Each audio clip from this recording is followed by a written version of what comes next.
안녕하세요. 매일 시를 쓰는 시인 다성 김승호입니다. 오늘 10월 14일 금요일입니다. 아유, 벌써 한 주간이 다 갔습니다. 오늘 75번째 시창작 토크 시작하겠습니다. 여러분 혹시 주변에 경찰서 가실 일 있으셨나요? 경찰서 가보니까 경찰서 출입구가 전부 다 방범 창살로 막혀 있었습니다. 그래서 이제는 무엇을 그렇게 이제 감추고 숨겨야 될 게 많은지, 보안이라는 명목하에 경찰서 입구가 다 가로막혀가지고 직원들도 쇠창살로 감옥에 들어가는 것처럼 열고 들어갔습니다. 야, 이거 참 세상이 각hab해지는 것 같습니다. 관계자한테 물어봤더니 뭐 이제 청에서 윗선에서 지시가 내려와가지고 하다못해 모든 일선 경찰서들이 방범 도어로 차단을, 그러면 시민과 소통 안 하겠다는, 국민하고 소통을 안 하겠다는 의사표현밖에 안 되는데, 무엇을 그렇게 보완할 게 많고 무엇을 그렇게 잊어버릴 게 많은지 모르겠습니다만은 뭔가 좀 잘못 돌아가고 있지 않나라는 사항들을 일선에서 깨닫고 느끼게 되는 그런 시점입니다. 안타깝습니다. 그리고 이제 시를 그래갖고 이제 시를 쓰려니까 또 거기서 이제 또 그것 때문에 화가 나갖고 막혔습니다만, 그래도 열심히 잘 부지런하게 저의 또 생각과 그 어떤 그 삶의 반향이랄까, 그것을 표현하는데 게을리하지 않고 있습니다. 어제 약속 제가 말씀드렸죠. 선물이라는, 오늘은 선물이라는 주제를 갖고 한번 이야기해 보겠습니다. 참 선물이라는 것이 참 다양합니다. 그 자기 입장과 처지에 맞게 할 수 있는 것이 선물이고 나눔인데, 또 때에 따라서는 또 내 입장과는 다르게 좀 더 해야 될 필요밖에 없는, 그래야만 인사가 될 것 같은 그런 위치나 입장에 있는 사람들도 있습니다. 서로가 생각하는 마음은 다 차이가 있겠죠. 입장의 차이라는 건 항상 있는 것 같습니다. 삶 속에서. 시도 그렇습니다. 시도 나에게 주어진 선물과 같은 것이고, 또 내가 쓴 글이 누군가에게 전달되어서 공감을 얻는다면 상대에게 주어진 선물과 같은 것입니다. 선물 참 받아도 좋고 주면은 더 좋고 하는 뿌듯함, 감성과 마음을 주게 하는 그런 여유가 느껴지는 고마운 것이죠. 여러분 선물 많이 나누고 계십니까? 그 선물 중에서도 가장 아름다운 선물은 말뿐이 아닌 진심을 담은 작은 정성이 아닐까라는 생각을 합니다. 꼭 필요한 상대에게 필요한 것이 아닐지라도 왠지 상대에게 주면은 좋겠다라는 생각을 하는 그런 것도 있습니다. 작은 문구지만 그런 부분으로 상대가 잠시라도 행복하고 위로가 된다면 뭐 100번 1000번이라도 줘야 되지 않을까라는 생각을 해봅니다.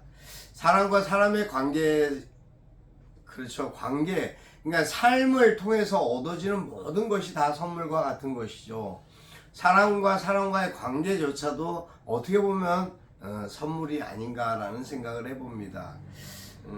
내가 건넨 한마디로 상대가 웃을 수 있고 환하게 밝아질 수 있다면 그것보다 더 좋은 것이 무엇이 있을까요? 시대와 시기가 너무 암울합니다. 암울해가는 이 사회에 작은 선물과 같은 그런 글 한 줄 쓸 수 있었으면 참 좋겠습니다. 저도 매일 그런 소망을 갖고 글을 쓰고 있습니다. 여러분 항상 생각하시는 많은 부분들, 이제 일상에서 겪어야 될 그러한 일들도 많습니다만, 결과적으로 누군가와 나누고 소통하고 대화할 수 있다라는 것만으로도 그것이 어떠한 관계를 개선하기 하는 어떤 과정일 수도 있겠지만, 더 중요한 것은 선물과 같은 좋은 그런 관계가 되면 어떨까라는 생각을 해봅니다. 부지런히 다니다 보면 이런 사람도 만나고 저런 사람도 만납니다. 때로는 뭐 호감을 느낄 때도 있고 때로는 호감을 줄 수도 있겠죠. 생각지 않았던 장소에서 생각지 않은 그러한 어떤 모습의 관계, 만남을 갖게 되기도 합니다. 어찌됐든 간에 그럴 때 주어질 수 있는 작은 빵 한 쪼가리도 선물과 같은 것이 아닐까요? 그래서 저는 시라는 것 자체가 우리 삶에 주어진 인간에게 가장 큰 선물이다. 저는 그렇게 생각을 하고 싶습니다. 그렇게 생각하고 있습니다. 그 시로 인해서 내가 달라지고 또 누군가에게 영향을 줄 수 있고 또 누군가는 그 시로 인해서 기뻐할 수 있다면 그거보다 더 큰 선물이 어디 있겠습니까? 내 입장과 처지, 내 현실은 어떻게 보면 참 답답하고 암울할 수 있겠지만 그래도 내가 가고자 하는 길에서 항상 희망과 용기를 얻을 수 있는 일을 열심히 하고 노력하는 과정 중에서 성장해가는 그 모든 부분들이 오히려 선물과 같은 것이 아닐까 그런 생각을 했습니다. 그 부분들 그래서 만나게 되고 마주하게 되는 모든 사람들에게 어떻게 보면 밝음을 줄 수 있지 않을까 라는 그런 생각. 그래서 그것이 모든 그 이웃 주변 환경까지도 변화시키고 발전해 나갈 수 있다면 그렇게 시를 쓰는 여러분 시인은 항상 행복할 수밖에 없는 것이 아닐까. 왜? 무엇이든 선물을 주고 있는 것이니까요. 그렇게 생각하면 어떻겠습니까? 저는 그렇게 생각하면서 오늘을 살고자 합니다. 매일 그렇게 살고 있습니다. 그래서인지 모릅니다. 뭐 간혹가다 우울하고 참 그렇죠. 외롭다라는 생각을 할 때도 있는데 그거는 뭐 잠시 잠깐 사람이기 때문에 누구나 들을 수 있는 생각이겠죠. 내 현실과 그래서 얻어지는 기쁨, 보람은 무한한 가치와 맞먹기 때문에 다른 것에는 뭐 그닥 신경 쓰고 그럴 겨를도 없는 것 같습니다만 매일매일 일상 속에서의 삶이 분주하다라는 것, 그 분주함 때문에 무엇을 할 수 없을 것이다? 그건 또 아닌 거죠. 뭐든 하면서 분주할 수 있는 그런 열심히 노력하는 사람으로 남고 싶은 겁니다. 오늘 저는 요새 가을 시리즈별로 계속 가을을 얘기하게 됩니다. 날씨가 그렇습니다. 며칠 또 팍 추웠다가 어제 같은 경우에 또 덥고 뜨거울 정도로 햇살이 아주 따가웠습니다. 온도가 이제 조금씩 이제 다시 예년 온도를 기온을 찾는다고 합니다. 그것처럼 우리나라의 민주주의도 그렇게 따뜻하게 온도를 찾아갔으면 좋겠습니다. 어떤 분을 만났는데 어떤 분의 그 사고 방식과 생각이 한 점에 모든 게 국한되어 있었습니다. 그분의 설명과 그분의 자기 가치관을 이야기를 듣다 보니까 이러다가 내가 쇠뇌당하겠다 싶은 생각이 들 정도로 하지만 쉽게 뿌리칠 수 없는 그런 자리였기 때문에 저녁을 같이 식사를 했습니다만 이 사고력이라는 것이 참 무섭습니다. 없는 말도 지어내고 만들어낼 수 있는 그러한 잘못된 그러한 뉴스나 정보를 가지고 마치 그것이 그럴 수 있다라는 식의 논리로 펼쳐나가니까 이게 무섭다라는 생각이 들었습니다.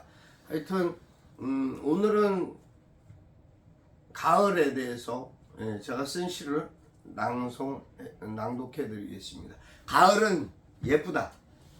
다선 김승호. 계절의 특성이 모두 다르지만 가을은 가을의 향기가 있다. 내 안에 너, 네 안에 나. 언제부턴가 한 점처럼 시작된 작은 느낌은 산과 들로 가득 채워진 낭만이 되고 기쁨이 되고 위안이 된다.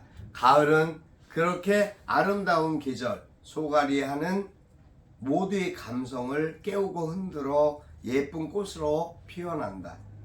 가을은 그래서 예쁘다. 여기까지입니다. 글을 쓰다 보니까 글이 참 그렇습니다. 이게 저기 낱말이 틀렸던 것이 확인을 안 하고 올린 그런 상황도 있네요. 안에인데 안을 인내라고 잘못 표기가 됐어요. 아유, 시력이 나빠지니까 그렇습니다. 이게 참 어렵습니다. 쉽지 않은. 하여튼 여러분 어떠십니까? 여러분들은 가을 이쁘십니까? 여러분 주변의 삶의 가을이 많이 눈에 띄죠. 꽃도 향기도 구름도 바람도 하늘도, 예, 가을을 마음껏 느끼고 누리실 수 있는, 또 낙엽이 요새는 살살 집니다. 여러분들 오늘도 기쁘고 행복한 하루 되셔야 됩니다. 항상 건강 유의하시고요. 한 이틀 지금 속상합니다. 아침에 통화하던 형님하고 통화가 안 되니까 마음이 울적합니다. 큰 위안은 안 되겠지만 어찌됐든 마음이라도 말로라도 서로가 서로에 대한 안부를 전하고 묻고 하는 그러한 모습들이 습관화되어 있던 것들, 습관처럼 느껴졌던 것이 어느새 참 오래다라고 생각했는데 상대에게 내가 불편을 주는 존재가 아닐까라는 또 반성도 하게 되고, 하여튼 어찌됐든 그런 마음 저는 없습니다. 형님만 마음이 바르게 놓으시면 다 좋습니다. 좋은 게 좋습니다, 여러분. 그렇죠? 하여튼 행복하시고 기뻐하시는 오늘 하루 되시고, 한 주간 마무리 잘 하시고, 또 내일 하고 모레 주말입니다. 뭐 저는 바쁘겠지만 여러분들 편안한 쉼 되시고 행복한 날들 되시기를 기도드립니다. 그 가을입니다. 가을에 대한 낭만에도 오늘 한번 뛰어들어가 보시죠. 감사합니다. 다선이었습니다.